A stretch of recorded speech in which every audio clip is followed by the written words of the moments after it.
Dan mereka bawa ke suku-suku yang dulu adalah musuh mereka, yang membunuh dan memakan orang tua mereka. Semua orang seumur dengan saya dan lebih tua tahu rasa daging manusia. Mereka kanibal pada waktu itu. Jadi musuh di sebelah timur dari suku kami adalah suku yang kanibal, membunuh dan makan orang tua mereka.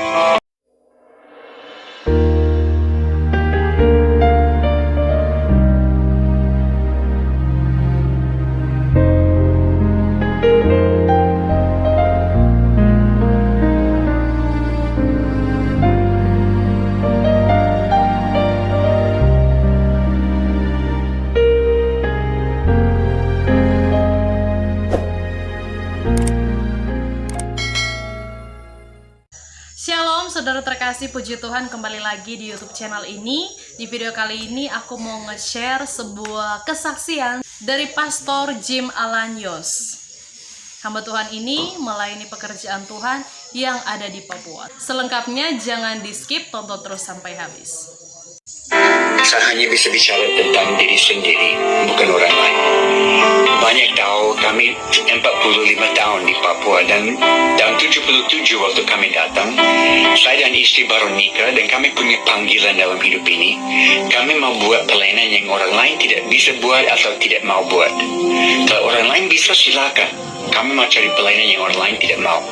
Itu yang bawa kami ke Papua, Irian Jaya, dan ke suku yang paling terisolir, paling terkebelakang di daerah selatan Merauke, tapi di tengah hutan, bukan dekat kota Merauke.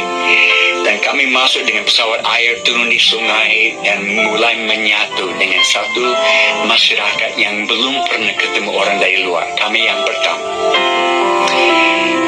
Dan sesudah 1 bulan di sana, saya dapat hadiah di Papua, namanya malaria. Kalau saudara datang ke Papua pasti ada hadiah, pemberian malaria. Dan malaria di Papua bukan malaria ringan, ini malaria paling ganas di dunia. Angkatan Laut dari Amerika sudah buat penelitian di seluruh dunia dan mereka menemukan di Papua adalah malaria yang tidak selalu bisa diobatin dengan obat yang ada. Selalu mutasi baru. Dan saya dapat malaria, panas tinggi, menggigil, muntah, dievakuasi dengan pesawat air keluar kembali. 2 minggu lagi, malaria lagi. Dievakuasi keluar, sembuh kembali, malaria lagi. Setiap bulan malaria, 1 tahun, 2 tahun, 3 tahun, malaria terus. Saya tanya Tuhan, kenapa saya dapat malaria? Apakah saya punya panggilan untuk sakit? Karena saudara, saya tidak punya teologi penderitaan. Saya punya teologi kemakmuran yang Amerika sudah bawa ke Indonesia, maaf. Tapi teologi penderitaan saya tidak punya. Saya harus belajar itu di Indonesia, di mana saya percaya Tuhan adalah Jehovah Rafa yang mau menyembuhkan. Tapi kadang-kadang dalam hikmat dan pengetahuan dia sendiri, dia delay, dia tunda kesembuhan untuk maksud yang lebih mulia, di mana kita bisa mencerminkan Yesus kepada dunia di dalam penderitaan kita. Dan saya dapat malaria terus sampai tahun ketiga ada terobosan dan banyak orang bertobat di suku kami, sampai menjadi kegerakan 80% suku ini percaya Yesus. Beberapa tahun kemudian saya di satu rumah tradisional, kami duduk keliling api, bakar sagu, omong-omong, dan ada satu bapak tanya saya, Jim, masih ingat tahun-tahun pertama waktu selalu sakit? Oh ya, saya ingat, tidak bisa lupa.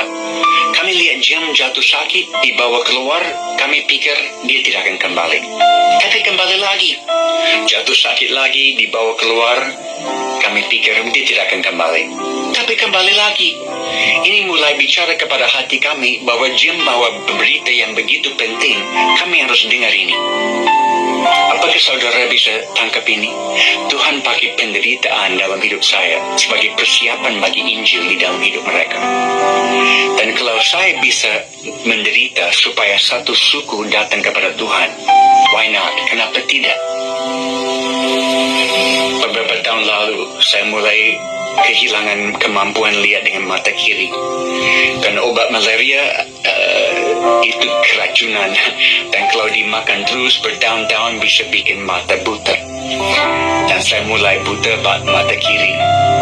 Saya ke Houston Medical Center di Houston, Texas di Amerika. Mereka periksa di dalam, di luar, semua. Dan akhirnya saya dipanggil ke kantor dokter, dan dia kasih lihat semua hasil penelitian, dan dia bilang, matamu sudah rusak permanen. Ini kondisi tidak akan membaik, ini akan merosot, dan mata yang lain akan ikut. Saya duduk santai. Oke dokter, terima kasih. Dia tegas, apakah saudara mengerti ini tidak akan membaik? Ini akan memburuk. Oke, terima kasih. Saya bangkit berdiri, mau menuju ke pintu, mau keluar. Dia stop saya, dia cegah saya di pintu. Dia dengan suara keras paling terakhir.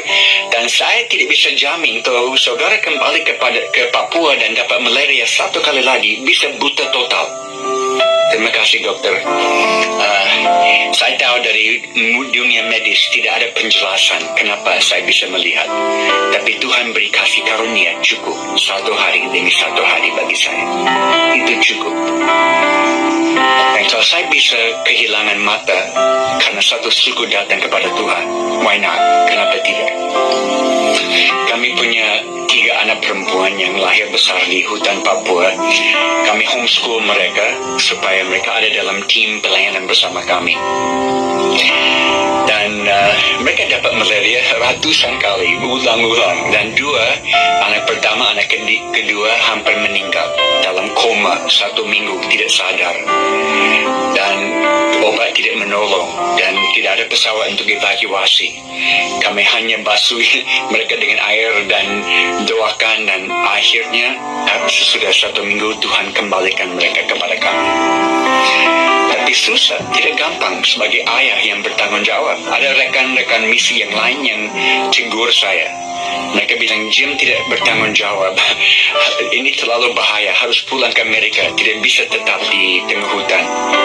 Saya bergumul, dan satu hari saya berdoa, Tuhan, saya percaya panggilan-Mu masih ada di atas hidup kami. Dan saya buat semua yang ada dalam kemampuan saya untuk menjaga keluarga saya. Saya harus percaya Engkau akan mencukupi kekurangan saya. Dan hari itu saya dapat damai sejahtera dalam hati saya. Saya tahu Tuhan akan selalu mencukupi kekurangan saya. Dan kalau saudara ketemu anak-anak saya, mereka sangat senang. Mereka besar di hutan Papua. Mereka tidak rasa kekurangan sedikit pun. Mereka rasa mereka anak-anak yang paling kaya di dunia. Dan mereka semua keluar kuliah dan masuk profesi bidang masing-masing. Dan mereka teruskan misi Tuhan dalam hidup mereka lewat bidang yang mereka pilih. Seperti Amy, anak pertama, yang waktu di hutan dia bantu mama di klinik. Dan dia umur 12 tahun, dia bisa bantu ibu-ibu melahirkan. Umur 12 tahun, dia bisa jahit kulit yang terbelah dari perang suku.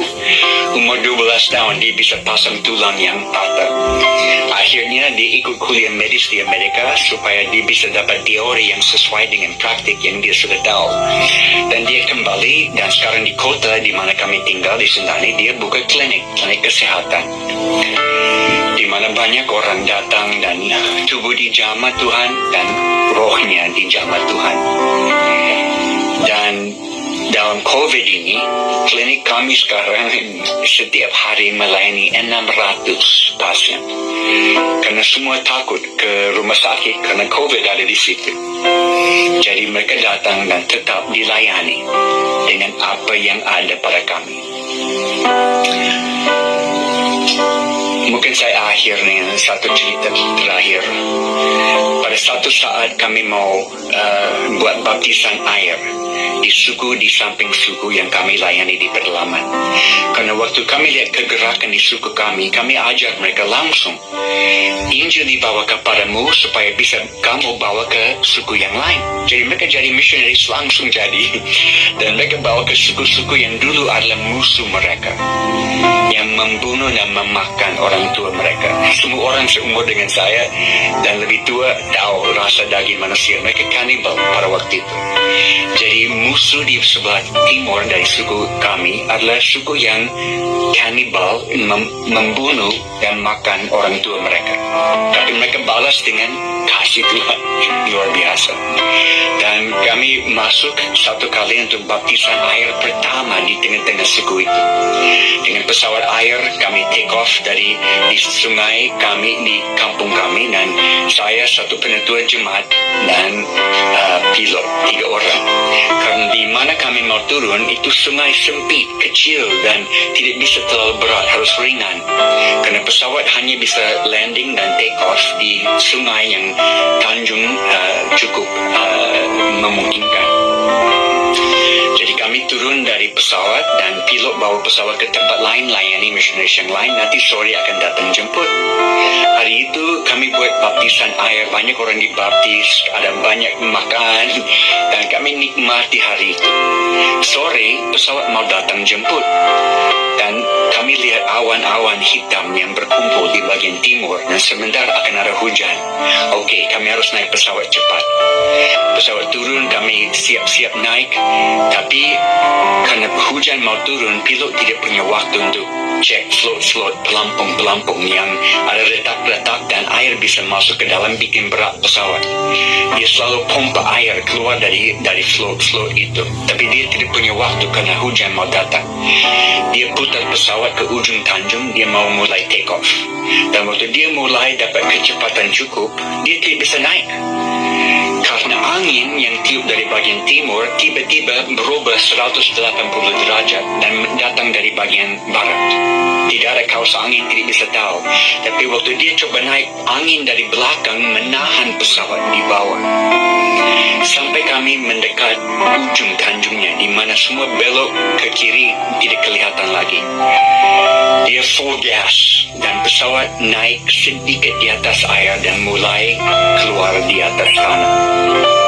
Tapi di depan kami ada hutan yang begitu tinggi dan kami sebentar akan tabrak dengan pohon-pohon. Saat terakhir, pilot tarik satu lever yang ada di dalam kokpit pesawat itu, yang setel kabel sayap kanan dan kiri. Dia tarik full flaps dan buat sayapnya putar dan efeknya pesawat loncat ke atas pohon-pohon. Kami keluar ke atas. Tetapi ada satu kabel yang ada kerusakan sedikit, dan waktu dia tarik full flaps, tekanan itu membuat kabel itu putus di udara dan pesawat mulai jatuh.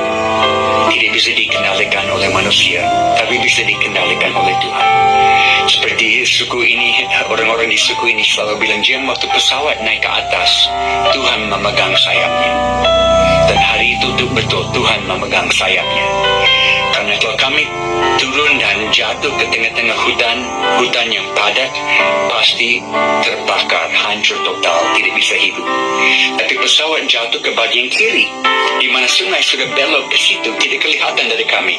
Dan pesawat jatuh ke dalam air yang dangkal, satu float patah lepas, satu sayap patah lepas, tapi yang sisanya masuk ke dalam air, terbalik, mulai tenggelam. Di dalam beberapa titik kami ada di bawah air, hanya ekornya ada di atas air. Air masuk ke dalam pesawat cepat. Saya coba buka pintu, tapi sayapnya sudah patah dan menghalang buka pintu, tidak bisa. Pilot dia lihat dari ekor pesawat yang ada di atas air, dia lihat terang matahari yang masuk ke dalam. Karena di ekor pesawat Cessna itu ada satu pintu bagasi kecil yang hanya bisa dibuka dari luar, tidak bisa dibuka dari dalam. Tapi ini sudah buka. Siapa yang buka pintu itu? Tuhan sudah buka supaya ada cara untuk kami keluar. Pilot bilang, ayo ikut saya. Dia lepas pengaman dan dia mulai keluar dari ekornya. Saya mulai ikut dia dan saya sadar di belakang saya ada penetua jemaat yang sangat ketakutan. Dia berteriak, tolonglah saya, saya akan mati. Karena saudara ini hari pertama dia naik pesawat. Dia tidak tahu caranya pasang ban pengaman. Saya sudah buat semua untuk dia, dan bukan hanya satu di pinggang, tapi ada satu lagi, 3 ban kompleks. Saya pasang dan bongkar semua untuk dia. Saya pikir bagaimana saya bisa bantu dia dalam beberapa detik dengan air masuk. Kami tidak punya waktu lama. Saya balik mau bantu dia. Dia duduk di situ dengan semua ban lepas. Dia tidak tahu bagaimana dilepaskan atau siapa yang lepaskan. Ada malaikat yang bantu dia. Saya ambil tangan, saya keluar dari pintu bagasi itu, saya tarik dia keluar, dan waktu kaki dia lepas dari pintu, kami semua ada di luar. Ekor pesawat ke bawah. Kami hitung 1 menit dari point of impact sampai pesawat ada di bawah. Cukup 60 detik kami bisa keluar, dan kami berenang sampai ke pinggir kali, dan kami bermalam di situ tunggu search and rescue esok hari. Dan malam itu hidup saya seperti video yang diputar, dan saya lihat semuanya, dan saya sadar seharusnya saya sudah mati dengan pesawat yang terbakar di hutan. Tapi Tuhan berikan waktu tambahan, extra time, dengan tujuan yang hanya Dia tahu. Dan Kolose pasal 3 ayat pertama menjadi lebih berarti. Saya mau cari perkara-perkara di atas, bukan perkara sementara di sini, karena hidup ini tersembunyi di dalam Dia di sana. Ini yang saya sampaikan lewat firman hari ini, saudara. Kita punya waktu terbatas. Mari kita kejar dengan segalanya yang kita punya, memenuhi panggilan Tuhan. Karena hidup ini bukan tentang kenikmatan kami, tapi bagaimana kami bisa dipakai dalam tangan Tuhan, alat yang berguna untuk membawa banyak orang kepada Dia dengan waktu yang sisa yang kita punya. Saya mau berdoa bagi jemaatmu. Puji Tuhan, itu dia kesaksian pelayanan dari Pastor Jim Alanyos. Nantikan lagi video-video terbaru dari channel itu. Yesus memberkati kita semua. Shalom.